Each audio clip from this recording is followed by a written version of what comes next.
So, I was looking at this staggering statistic the other day. It shows that a massive percentage of people making over like 100 grand a year report the exact same levels of financial panic as people making half that amount, which is just wild to think about. Oh, it's fascinating. It really is. It's this profound psychological glitch we all seem to have. Right. Like, think about your own life for a second. The direct deposit hits your account on Friday morning, and for, I don't know, maybe 48 hours, you feel totally untouchable. But then by Tuesday, you're staring at your balance, your heart rate is just spiking, and you are convinced you are somehow entirely out of money. Exactly. Because the mathematical reality of your bank account and the emotional experience of your financial life completely decouple. They just separate from one another entirely. And that is exactly what we're getting into today. Welcome to today's deep dive, where we are exploring the psychology of feeling broke, regardless of what you actually earn or, how responsibly you manage your life. Yeah, and we have a really specific mission for this deep dive. As we were going through the behavioral finance studies and articles, we noticed a recurring theme. The literature relies heavily on very specific language and terminology. It really does. It's almost like learning a new language just to understand your own wallet. Right.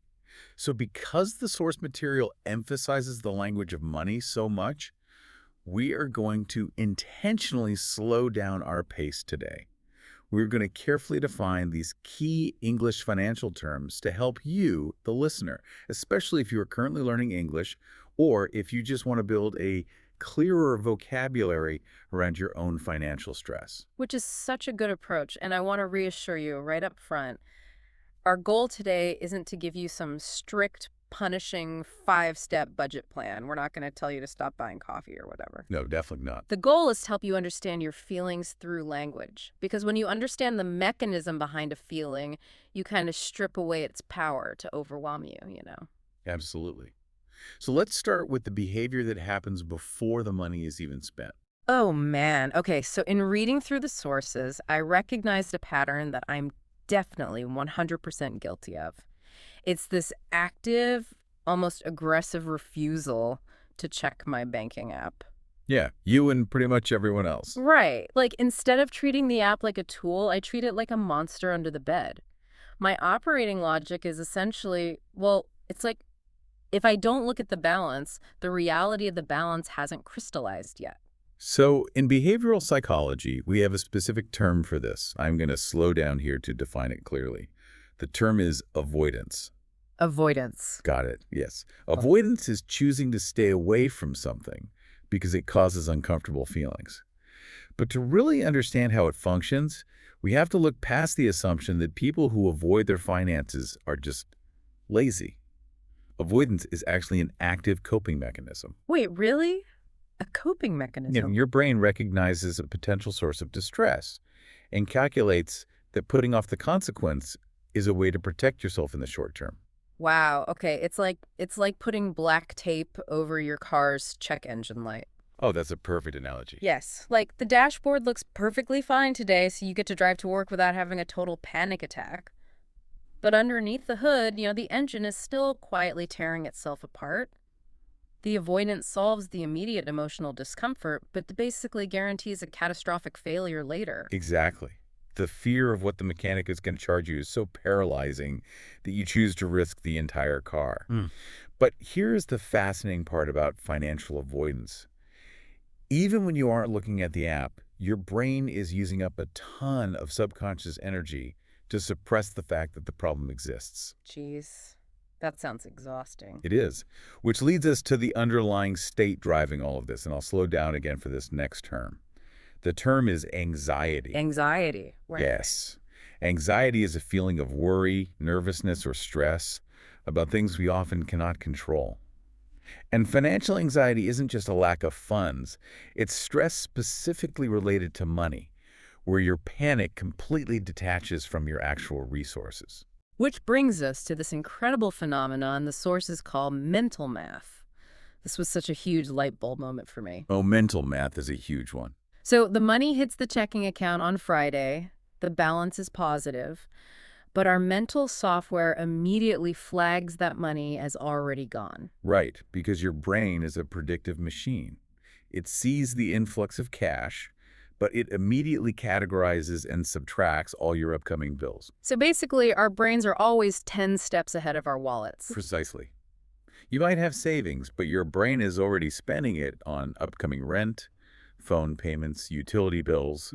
You experience the stress of paying the rent weeks before the rent actually leaves your account. So we have the money today, but the brain has earmarked it for the future. And by the time our mental algorithm finishes running, we feel broke, even though the cash is physically sitting right there in the bank. Yes, and because this mental math scales up with your obligations, you can get a raise at work and still feel the exact same anxiety. The feeling of being broke does not always match your actual bank balance.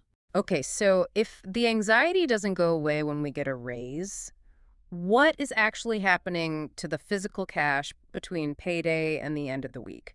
Because the sources point out most people aren't going out and buying like luxury yachts every time they get a bump in pay. No, they aren't. Yeah. And the answer lies in a really stealthy mechanism. I'm going to define this one slowly because it's crucial. The term is lifestyle creep, Lifestyle creep. also known as lifestyle inflation.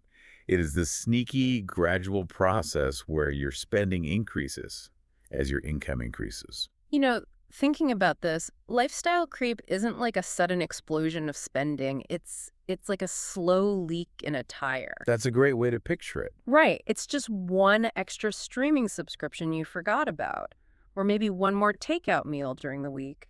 And it just keeps happening until a higher level of spending becomes your new, completely invisible normal. Exactly. You get a raise, and suddenly the $2 drip coffee becomes a $5 artisanal latte. Yeah. You don't perceive these tiny adjustments as luxury upgrades. They just become your baseline. And the danger is how incremental it is. If you went out and bought a sports car, you'd know exactly where the money went. You'd have the car sitting in the driveway. Right. But lifestyle creep is just a series of $50 subscriptions and slightly nicer grocery brands. It eats up all the new income, leaving you feeling just as tight as you were before the promotion. It creates a profound sense of defeat. But I want to add an important distinction from the sources here, because framing it entirely as your own spending habits makes it sound like a personal failure, and it isn't. Oh, thank goodness. We have to contrast lifestyle creep with another term. I'll define this slowly as well. It's called lifestyle cost creep. Lifestyle cost creep. Okay, so adding the word cost in there. Exactly. This is from your basic needs. This is when your salary stays exactly the same, but the quiet, real-world costs of rent, food, and transport simply go up. So my consumption habits haven't changed at all. I'm living in the same apartment, eating the same food, taking the same bus. Right, but the math is literally changing around you. The cost of just existing goes up. Wow. Pointing that out is just so validating for anyone listening, because it proves that the feeling of being broke isn't just in your head. Sometimes it is a very real mathematical reality. It's not just you buying too many lattes, it's the price of basic groceries jumping 20%. Yes. Often we experience both simultaneously. Your baseline costs rise, while your subconscious behavioral creep eats whatever new margin you manage to make. Recognizing the difference neutralizes a lot of the shame. It really does. Okay, so we've looked at our own spending, and we've looked at the economy. But the sources highlight a third factor that just completely amplifies our financial anxiety. And that's looking at other people. Yes. The comparison trap. Yeah, and there's a really classic English expression for this, right? Yes, there is. I will introduce and define this idiom slowly for our listeners. The expression is keeping up with the Joneses. Keeping up with the Joneses. Exactly. The Joneses are imaginary neighbors who always seem to have nicer things than you do, and this creates immense social pressure for you to match their lifestyle. Which, makes sense evolutionarily if we're talking about a small village. You want to make sure you have enough resources compared to your neighbor. But today, the Joneses aren't just next door. We carry the Joneses in our pockets. Social media. Yes. Every time we open our phones, we are just bombarded with a highly curated feed of wealth and vacations. And there was a crucial aha moment from the sources on this. The problem with social media comparison is that we are comparing our inside to someone else's outside. That asymmetric information problem is huge. Right. Like we see their brand new cars and holiday photos, but we don't see their private debt. We don't see the 84-month car loan or the revolving credit card balances or the stress they're under. We assume their financial reality is as flawless as their social media feed. And because you know your own messy, stressful reality, you conclude that you are failing while they are thriving. It's a total illusion. It is. And understanding this illusion can bring massive relief to your financial anxiety. The lifestyle you are so anxiously trying to keep up with is very likely funded by a mountain of invisible debt. So, knowing all this, now that we have the vocabulary to describe why we feel broke, how do we actually handle this heavy feeling? Like, when it's Tuesday and the panic is rising, what do we do? The sources outline 3 really gentle ideas for managing this stress. The first one is simple. Name the feeling. Just literally say it out loud. Yes. Yeah. Affect labeling. Say, I feel worried about money. Hmm.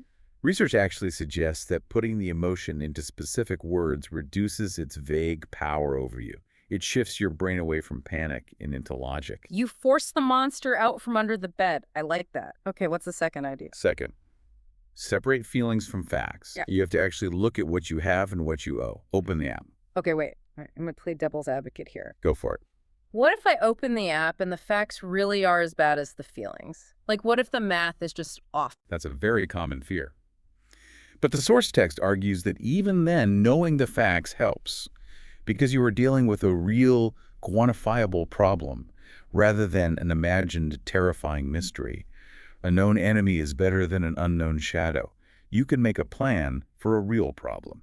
Yeah, that makes total sense. An abstract dread just paralyzes you, but a real problem, even a bad one, you can actually strategize around. Exactly. And that brings us to the third gentle idea. Be kind to yourself. Practice self-compassion. Which is so hard to do when you're stressed about money. It is, but money stress isn't a sign of failure. It is just a sign that you are human, you are trying, and you care. You're navigating complex psychology and a tough economy. Give yourself some grace. That's a perfect takeaway. All right, before we wrap up this deep dive, let's do a quick recap of the key English terms we learned today, because having the right words is the very first step to understanding your life. Great idea. We covered anxiety, which is the underlying stress. And avoidance, which is when we actively hide from our financial realities. We discussed lifestyle creep, the slow inflation of our spending, and lifestyle cost creep, the inflation of our basic needs. We talked about financial anxiety, and finally, that huge comparison trap, keeping up with the Joneses. Yes. Having this vocabulary changes how you interact with the problem. It really does. And to leave you, the listener, with a final provocative thought today, something from the source material to ponder on your own. What is one thing you spend money on that, objectively is purely an emotional expense, not a practical one? That's a great question. Identifying it reveals a lot about the comfort we're trying to buy. Totally. I have no problem admitting mine. Mine is buying physical books that I have absolutely no time to read. Oh, the towering stacks of unread books. Yes. My nightstand is ridiculous. From a practical standpoint, it's a waste of money. But psychologically, I'm buying the feeling of being someone who reads. It's an emotional purchase. What about you? For me, it's definitely late night snacks and coffee delivery. If I'm working late, I already have food in the kitchen. But ordering something, having it arrive, it's not about the food. I am buying a momentary disruption of stress. I'm buying comfort. So for you listening, what is your purely emotional expense? We urge you to identify it. Don't judge it. Don't immediately try to cut it out of your budget. Just notice it. Shine a light on the mechanism. Exactly. Because once you understand why you spend, why you avoid, and why you compare, you stop being a passenger to your own panic. Take back the control, and we will see you on the next deep dive.